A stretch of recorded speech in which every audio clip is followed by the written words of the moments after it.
Ayan, kamusta? Kamusta lahat ang aking subscribers sa YouTube, followers sa Facebook. And sana nasa mabuti tayong kalagayan, sana maayos ang ating mga mahal sa buhay, pamilya. Okay, so gusto ko lang magbigay ng konting opinion tungkol sa nangyayari sa ating bansa, sa Pilipinas. Um, Alam naman natin kung gaano kalala ang sitwasyon sa ating bansa, especially tungkol sa korupsyon.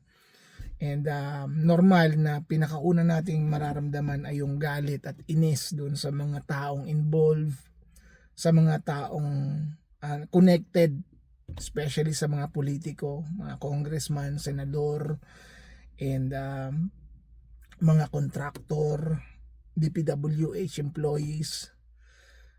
Grabe, sa totoo lang grabe. And ako honestly talagang nagagalit ako. Honestly, minsan hindi ko napipigilan na magbigay ng maglabas ng opinion sa aking social media account. Talagang kulang na lang magmura ka, 'di ba? Hindi naman tayo nagmumura, pero talagang minsan nakakagalit na. Normal talaga na makaramdam tayo ng inis, ng galit. At minsan makapagsalita ng di maganda.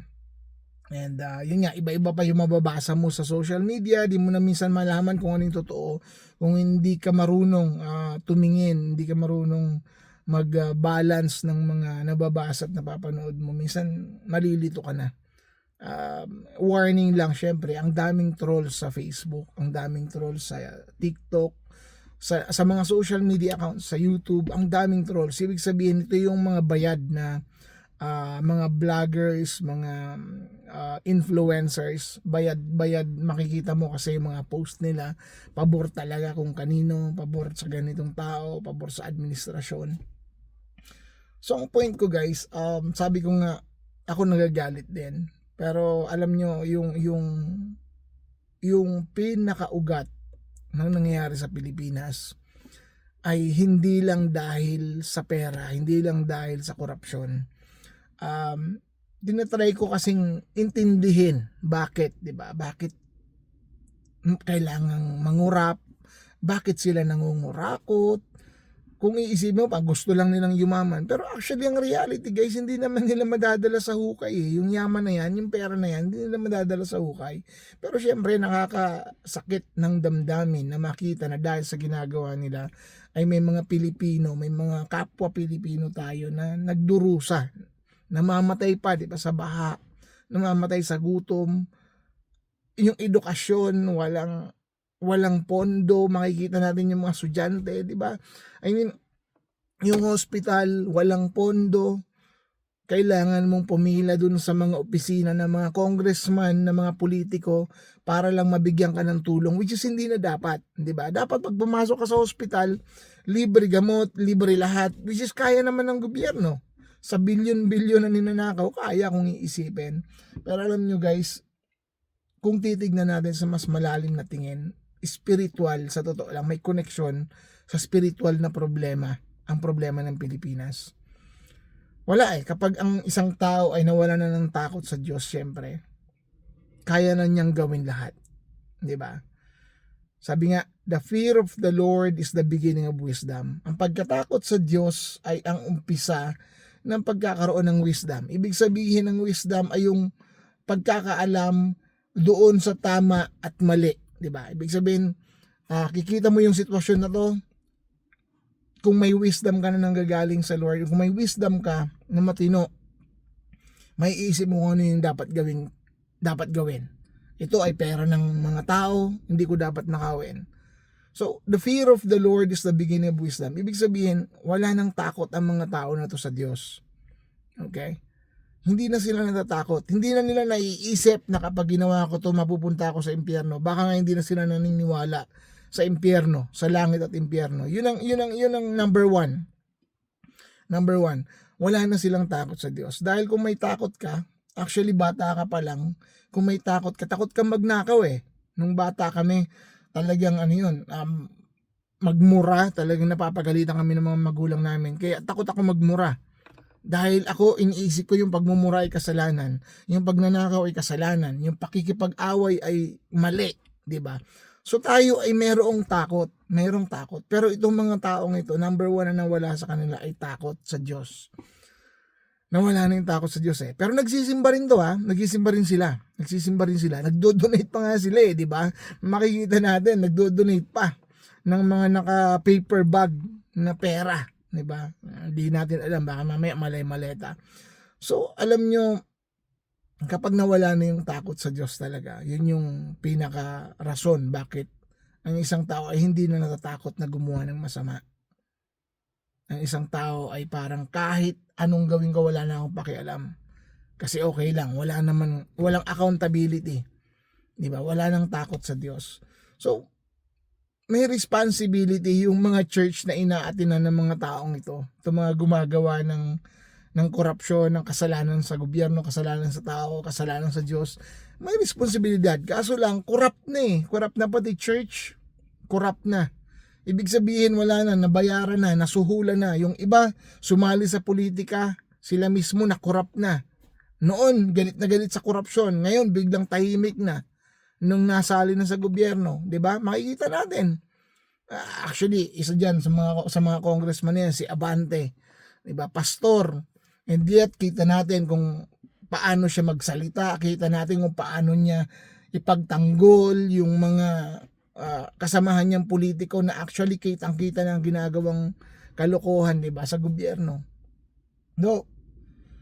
Magagalit tayo, pero yun nga, kailangan natin tignan sa mas malalim na tingin. Kahit nga maka-Diyos, kahit nga nagsisimba, pero talagang ito'y wala nang takot. Kahit tayo mismo, di ba? Kapag tayo minsan parang nakakalimutan natin na may Diyos pala na pwede tayong parusahan, parang wala na tayo ring takot. Hindi na tayo natatakot. Wala na tayong pakialam. Pangalawa, sabi ni Paul, di ba, sa Ephesians, sa book of Ephesians, kung di ko maalala yung pinaka-verse, that we are wrestling not against flesh and blood, but against principalities, di ba? Pag sinabi mga wickedness, sa mga bad spirit, principalities na kung saan nasa mundo, na kung saan ito nga ay nagko-control, di ba? Karamihan sa mga tao na walang pananampalataya, walang totoong pananampalataya sa Diyos. So, tayo ay nakikipaglaban not against flesh and blood, hindi against sa mga taong ito na involved. Kaso lang syempre, unang-una doon ka magagalit sa mga taong ito. Hindi ko pinagtatanggol ang mga taong ito. Sabi ko nga kanina, ako'y nagagalit din, ako'y galit din. At talagang nagko-comment ako ng minsan, nagagalit talaga. Pero yun nga, kung tayo ay nakikipaglaban, hindi sa flesh and blood, hindi sila yung totoo nating kalaban. Pero basically, sila yung pinakauna natin nakikitang kalaban. Si BBM, yung mga congressman, yung mga senador, si Claire Castro, sila talaga kung ang pinakauna natin nakikita. Pero actually, they are controlled, di ba? Kontrolado sila ng mga principalities, ng mga bad spirit, ng mga, alam mo yan, wickedness na sinasabi dito sa mundo. Wala kontrolado sila. So, pwede ba natin sinasisihin? Yes, dahil minsan, syempre, choice naman nila yun Choice din nila yun. Hindi naman sila na-control nun nang hindi nila pinili. Diba? Hindi naman sila possessed. Nakagaya nung pag na-possess ka ng bad spirit, di mo alam ang ginagawa mo. Ito mga taong to, alam nila yung ginagawa. What I'm trying to say is that siguro itry din nating balansehin para maintindihan natin, para malabanan natin yung nangyayari. Yes, sa mga rallies, ako gusto kong sumama sa mga rallies, syempre. Gusto kong mag-voice out ng aking nararamdaman, and I'm doing it. Nag-voice out ako, kagaya ng ginagawa ko ngayon. Pero we have to pray. Kailangan nating manalangin din. And I'm not saying na lagi ako nagpipray, magaling ako mag-pray. Hindi ko sinasabi yon. Pero ito yung isa nating kailangan dapat gawin. Dahil nga ang kalaban natin hindi mga tao lang. Sabi nga, hindi lang tayo dapat gawa. Kung hindi, dapat tayo ay may pananampalataya. Di ba? May kasamang pananampalataya. At kasama ng pananampalataya na yon ay ang pananalangin para sa mga leader natin, para sa mga taong ito. Paano ba? Ipapanalangin ko pa sila, gano'n na ginagawa. We should pray for them na mabago yung kanilang puso, na baguhin sila ng ating Panginoon, gumawa ng paraan ng Lord na mabago sila at ma-realize nila na mali ang kanilang ginagawa, na mabuksan yung kanilang mga mata, mabuksan yung kanilang mga pangunawa. Spiritually speaking, they are blinded. Ibig sabihin, yung iba dyan sa kanila bulag na, yung iba dyan sa kanila wala nang takot sa Diyos.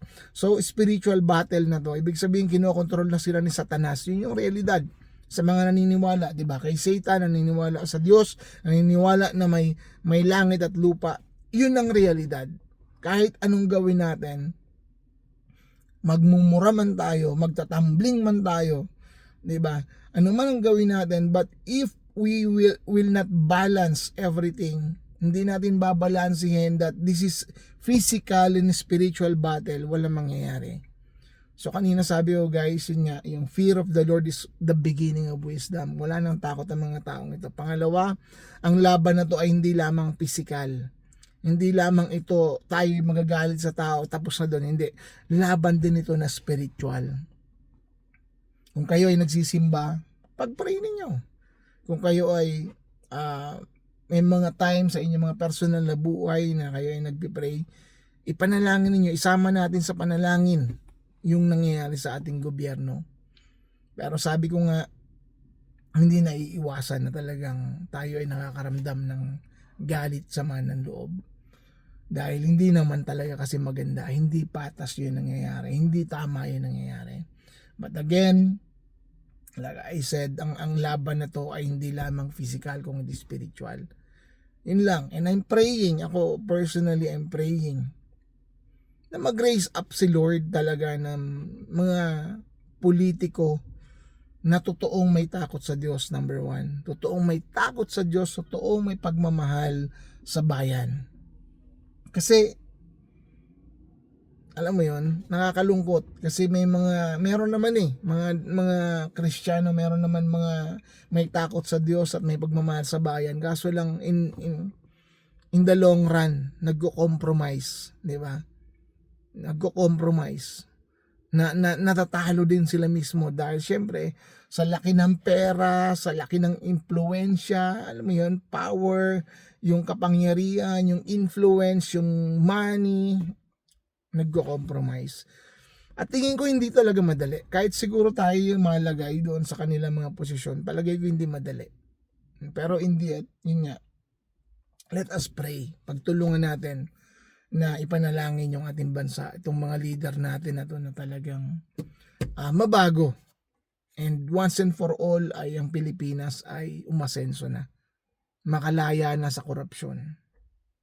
So yun lang guys. Maraming salamat.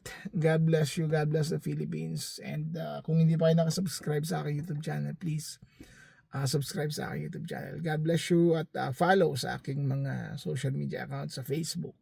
God bless you. Bye-bye.